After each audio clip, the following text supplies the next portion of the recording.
салом, ҳоло ман ба шумо дар бораи маҳсулоти табобатии капсулаҳои 3 дона аз компанияи Faberlic яъне Секрети Востокаро мухтасар маълумот медиҳам.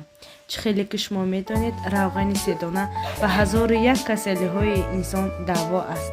Капсулаи 3 дона барои пешгирӣ ва табобатии касалиҳои зери ёрӣ мерасонад. Барои табобатии дил, меъда, фишори хун, қанд, ҷигар ва ба якчанд касалиҳои дигар фоидаовар аст. Хеле ки дар боло қайд кардем, маҳсулот хеле фоиданок аст. Аллакай аксарият истеъмол намуда чӣ қадар фоиданок будани онро дарк карданд. Як шахс дар давоми як рӯз 2 капсуларо пеш аз хӯрок истеъмол кунад ба қоида хеле мувофиқ аст. Барои шумо фикри як истеъмолкунандаро пешкаш менамоед. Марҳамат, тамошо намоед. Ман Абдурахмоноваман. Yoshim 62da.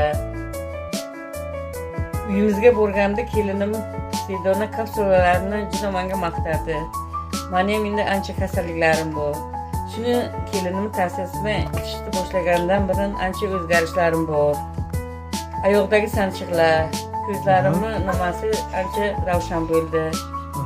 Qon aylanishlar yaxshi bo'ldi. Buni ichgan odam hech qachon ziyon ko'rmaydi. Mana men bir oydan beri ichyapman, ancha yaxshi bo'lib qoldi. Nimalarim yaxshi, og'riqlar qolgancha. Immunitetni ham ko'tarar ekan, yaxshi, o'zimni his qilyapman. Endi sizlarga ham shu nimadan olib ichishlaringni tavsiya qilaman. Sedona kapsulalarni ham ichishga qulay, ham o'zgarishi yaxshi. Rahmat. Rahmat.